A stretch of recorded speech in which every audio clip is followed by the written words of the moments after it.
పెళ్ళైనా పండగైనా వేడుక ఏదైనా పట్టుచీరల ప్రత్యేక వేదిక వారాహి సిల్క్స్. తండ్రంటే కొడుకుకి ఎనలేని ప్రేమ. అందుకే వయోభారంతో బాధపడుతున్న తండ్రిని ప్రేమగా చూసుకునేందుకు ఉద్యోగం మనసి దగ్గరుండి చూసుకోవాలని అనుకున్నాడు. అందుకే తాను చేసే జాబ్ను వదిలేసి త్వరలోనే తండ్రి వద్ద ఉండాలని భావించాడు.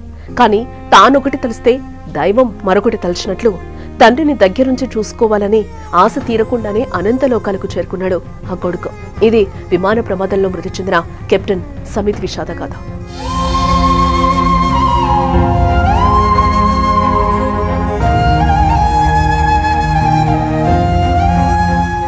అహ్మదాబాద్ నుంచి లండన్ కు బయలుదేరిన air India Boeing 7878 dream liner విమానం గురువారం ప్రమాదానికి గురైన విషయం తెలిసింది. ఈ దుర్ఘటనలో ఒక్క ప్రయాణికుడు గాయాలతో బయటపడగా 230 మంది ప్రయాణికులు, 2 పైలట్లు సహా 12 మంది సిబ్బంది ప్రాణాలు కోల్పోయారు. ప్రమాదం అనంతరం ఈ విమానానికి పైలట్ గా ఉన్న కెప్టెన్ సుమిత్ సబర్వాల్ కు సంబంధించిన విషయాలు సోషల్ మీడియాలో వైరల్ గా మారాయి. కెప్టెన్ సుమిత్ కు 8200 గంటల పాటు విమానాలను నడిపిన అనుభవం ఉన్నట్లు పౌర విమానయాన డైరెక్టరేట్ జనరల్ తెలిపింది. అయితే కెప్టెన్ సుమిత్ సబర్వాల్ తండ్రి వయోభారంతో బాధపడుతూ ఉండడంతో సుమిత్ ఉద్యోగం మానేసి ఒంటరిగా ఉన్న తన తండ్రిని చూసుకోవాలని అనుకున్నట్లుగా తెలుస్తోంది. ముంబైలోని పోవై ప్రాంతంలో అతడి తండ్రి ఒంటరిగా ఉంటున్నారు. గతంలో ఆయన directorate general of civil aviation లో విధులు నిర్వహించి పదవీ విరమణ పొందారు. అతడి 2 మేనడులు కూడా పైలట్లుగా విధులు నిర్వర్తిస్తున్నారు.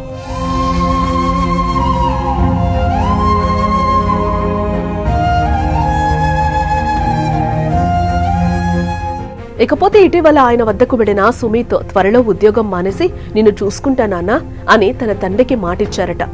అయితే ఇంతలోనే ఇలాంటి ఘోరం జరిగింది. ఇప్పుడు అతడి తండ్రి ఒంటరివాడయ్యాడని బంధువులు కన్నీరు మున్నీరయ్యారు. ఆయన నివాసానికి చేరుకున్న పలువురు అధికారులు, రాజకీయ నేతలు సుమిత్ తండ్రిని ఓదార్చారు. మరోపక్క కొడుకు మరణ వార్త విన్న తండ్రి తీవ్ర భావోద్వేగానికి గురయ్యారు.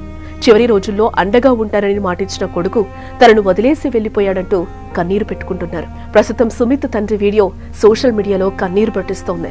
ఇదిలా ఉంటే అహ్మదాబాద్ నుంచి లండన్ బయలుదేరిన air India A1171 flight takeoff అయిన కొన్ని క్షణాల్లోనే ఎయిర్పోర్ట్ ను ఆనుకుని ఉన్న వైద్య కళాశాల సముదాయంపై పట్టడంతో అందులోని ఒక ప్రయాణికుడు మినహా మిగిలిన వారంతా ప్రాణాలు కోల్పోయారు.